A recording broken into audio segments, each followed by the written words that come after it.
حالة من الرغبة والصدمة انتابت كتير من المصريين الفترة اللي فاتت بعد ما عرفوا ان في احد اليوتيوبر المشهورين قدر ان هو يحقق دخل سنوي اكتر من 8 مليون جنيه نتيجة الفيديوهات اللي هو بينشرها على شبكة اليوتيوب. حالة الصدمة كانت متمثلة في ان ازاي حد يقدر يحقق المبلغ الضخم ده من خلال استخدام شبكة الانترنت بشكل عام وشبكة اليوتيوب تحديدا، وحالة الرغبة كانت متمثلة عند قطاع كبير من الشباب كانوا عايزين يعرفوا ازاي يحققوا فلوس كبيرة من خلال اليوتيوب وازاي ان هم ينشروا فيديوهاتهم عليه، وهي ايه ابرز النصائح اللي تخليهم يوتيوبر شاطرين. في الفيديو ده انا هعرفك هي ايه ابرز الطرق اللي تكسب من خلالها فلوس على اليوتيوب، وهعرفك هي ايه ابرز النصائح اللي تخليك يوتيوبر شاطر تقدر تقدم محتوى ناجح على شبكة اليوتيوب.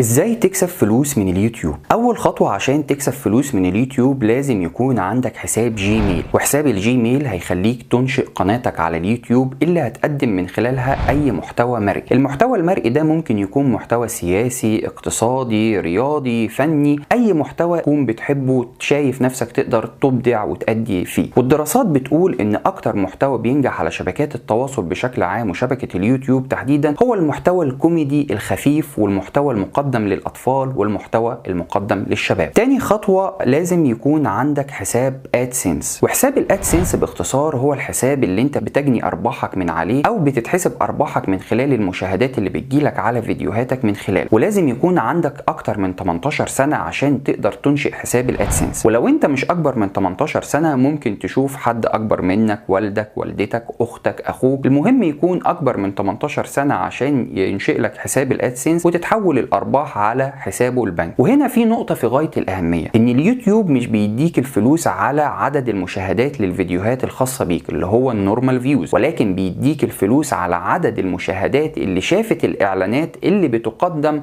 على المحتوى اللي أنت بتقدمه على قناتك وهو المونتايز فيوز. الخطوة الثالثة في مجموعة من الشروط بتحددها لك شبكة اليوتيوب عشان تبتدي تجني الأرباح الخاصة بيك من خلال قناتك والمحتوى اللي أنت بدأت تقدمه على اليوتيوب. الشرط الأول لازم يكون عندك أكتر من 1000 مشترك على قناتك او اكتر من 1000 سبسكرايب. الشرط الثاني لازم يكون عديت في خلال ال 12 شهر بديت ان انت تقدم المحتوى بتاعك حققت اكتر من 4000 ساعة مشاهدة، وبعدها بتبعت لك شبكة اليوتيوب ايميل بتخترق ان انت دلوقتي بقيت جاهز عشان خاطر تجني ارباحك من خلال قناتك ومن خلال المحتوى والفيديوهات اللي انت بتقدمها على شبكة اليوتيوب. ازاي تبقى يوتيوبر شاطر؟ في مجموعة من النصائح هقولك عليها لو اتبعتها هتقدر ان انت تكون يوتيوبر شاطر وتحقق النجاح على قناتك ومن خلال الفيديوهات اللي انت بتقدمها على اليوتيوب. اول هذه النصائح: تجنب المواد التي عليها حقوق طبع ونشر، بمعنى ان كل المواد اللي انت بتستخدمها في الفيديوهات اللي انت بتنشئها على قناتك سواء كانت صوت او صورة او فيديو لازم ان هي تكون مواد ما عليهاش حقوق ملكية، لازم تكون ان هي ملكك او ان انت واخد تصريح عشان خاطر ان انت تستخدمها. والتصريح ده ممكن يكون من خلال لايسنس بتاخدها مدى الحياة او تاخدها لفترة معينة من صاحب المواد اللي انت بتستخدمها، او من الممكن ان هو يكون بصورة مجانية في بعض المواد المسموعة والمرئية ما بيبقاش عليها حقوق نشر. وخلي بالك لو انت استخدمت اي مواد عليها حقوق نشر القناة بتاعتك هيجي لها سترايك، والقناة بتاعتك لو جالها 3 سترايك القناة هتقفل بصورة تامة. واليوتيوب عشان خاطر تحل الموضوع ده او تساهم في ان هي تحل الموضوع ده عملت حاجه اسمها كرييتور ستوديو. كرييتور ستوديو بيديك محتوى مسموع فيه موسيقى ومؤثرات صوتيه تقدر ان انت تستخدمها في الفيديوهات اللي انت بتقوم بانشائها عشان خاطر ان هي تساهم في اسراء المحتوى اللي بتقدمه على شبكه اليوتيوب.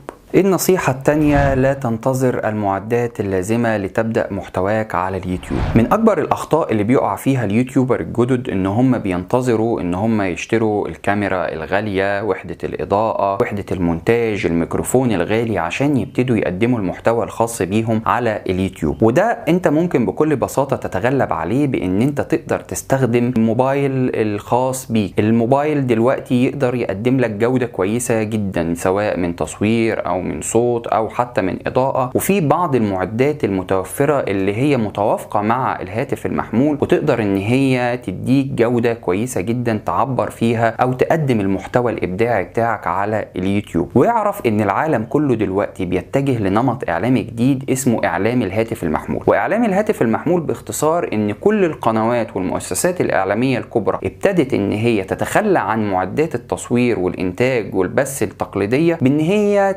تستخدم الهاتف المحمول في انتاج المادة المصورة بتاعها. فانت ما تخليش انتظار المعدات الغالية اللي مش هتديك الفرق الكبير اللي انت ممكن تتصوره يوقفك عن ان انت او يأخرك ان انت تقدم المحتوى بتاعك على شبكة اليوتيوب. لا، ابدأ بالموبايل بتاعك والمعدات بتاعته، واللي بالمناسبة هي معدات رخيصة جدا ومتوفرة تقريبا في كل مكان في الاماكن المخصصة لبيع مستلزمات الهواتف المحمولة، وتقدر ان انت تقدم المحتوى بتاعك على شبكة اليوتيوب الخاصة بيك. النصيحة الثالثة: لا تقدم محتوى على شبكة اليوتيوب من أجل المال فقط. بمعنى إنك لازم يكون عندك رسالة أو هدف أو شيء أنت بتحبه عايز تشارك الجمهور الخاص بيك بيه. ما تعملش قناتك على اليوتيوب بهدف إن أنت تجني المال فقط. والسؤال اللي بيطرح نفسه: هل اليوتيوب بتقدم فلوس من الممكن إن هي تعوض الواحد عن مجهوده وعن الفيديوهات اللي هو بيقدمها وعن وقته؟ الإجابة طبعا ولكن أنت لازم على الأقل تنتظر من سنة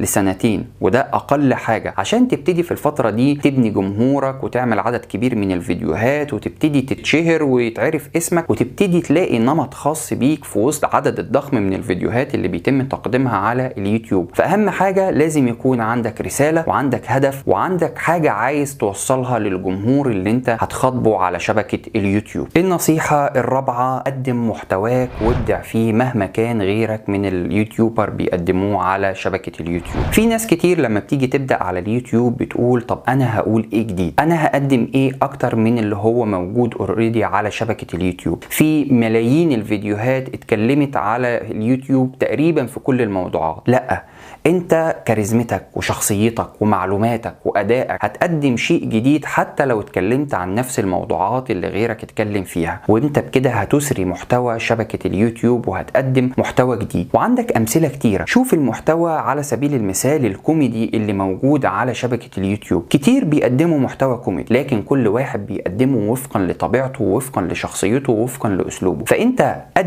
قدم محتوى متميز وجرب على اليوتيوب، وهتبتدي ان انت تلاقي الجماهير اللي هي هتستناه وهتبقى عايزة ان هي تشوف طريقتك وعايزة تشوف كاريزمتك على الكاميرا عشان خاطر تتفاعل معاك في المحتوى اللي انت بتقدمه. النصيحة الخامسة: اهتم بما بعد رفع الفيديو او SEO. في ناس كتير بتعتقد ان هي بمجرد ما صورت الفيديو بتاعها ورفعته على شبكة اليوتيوب كده المهمة بتاعتها انتهت وخلاص. لا، لازم ان انت تهتم بحاجات تفاصيل من الممكن ان هي تساعد على انتشار الفيديو الخاص بيك على شبكة اليوتيوب، زي تكتب مثلا عنوان شيق للفيديو بتاعك، تكتب تاجز مرتبطة بالفيديو بتاعك عشان خاطر ان هو ينتشر، وتبتدي ان انت تعمل له زي كامبين صغيرة من خلال اصدقائك ومن خلال معارفك عشان يبتدوا ينشروا اللينك الخاص بيك بالفيديو اللي انت قمت بانشائه على اليوتيوب. بمعنى ان انت لازم تهتم بمرحلة انتاج الفيديو وما بعد انتاج الفيديو اللي انت هتنزله على شبكة اليوتيوب. النصيحة السادسة وهي: تجنب الخمول اثناء تقديم المحتوى الخاص بيك على اليوتيوب. في ناس من الممكن ما يكونش عندها وقت عشان تقدم المحتوى الخاص بيها على اليوتيوب، فتقدمه وهي لسه صاحية الصبح بدري قبل ما تروح الشغل، او ان هي تقدمه بعد ما هي ترجع من الشغل بتاعها او اي ارتباط خاص بيها، فتلاقيها عندها خمول ومش قادرة وتعبانة، وده بيبان في الصوت بتاعها وبيتنقل الاحساس ده للمشاهدين بيتابعوك على شبكة اليوتيوب. فلازم وانت بتقدم المحتوى الخاص بيك ان انت تكون صاحي ومفوق وعندك قدر من النشاط، والامر ده انت ممكن تقدر تحققه ان انت تشرب كوباية شاي، تشرب كوباية قهوة. المهم تقدم المحتوى بتاعك وانت عندك قدر كبير من النشاط. مش معنى بقول الكلام ده ان انت تقدم تقدم المحتوى بتاعك وانت هايبر كريزي والكلام ده، لا، لازم ان انت تكون بتقدم المحتوى بتاعك باسلوبك وبطريقتك المعتدله، وما يكونش عندك خمول يحسس الجمهور بتاعك بالملل. لكن برضو في حاجه، ان بعض الشخصيات عندها شخصيتها هاديه وشخصيتها طبيعيه، ان هي بتكون شخصيه هاديه، ده برضو ما يمنعش ان انت تقدم المحتوى بتاعك، ولكن على قدر ما تقدر ما تقدمش المحتوى وانت عندك حاله من الخمول او الكسل او التعب، عشان خاطر الاحساس بتاعك ما يتنقلش للجمهور المشاهد ليك ويصيبهم بالملل وما يبقوش يتفرجوا على محتوى تاني ليك. بشكل عام دي كانت ابرز النصائح اللي ممكن تخليك يوتيوبر شاطر، وممكن ان احنا نقولها سريعا عشان تبقى في ذهنك حاضره دايما. اول حاجه، تجنب المواد اللي عليها حقوق طبع ونشر. وتاني حاجه، لا تنتظر المعدات الملائمه عشان خاطر ان انت تبتدي تعمل المحتوى بتاعك على شبكه اليوتيوب. وتالت حاجه، لا تبدا محتواك او قناتك على اليوتيوب من اجل المال فقط. ورابع نقطه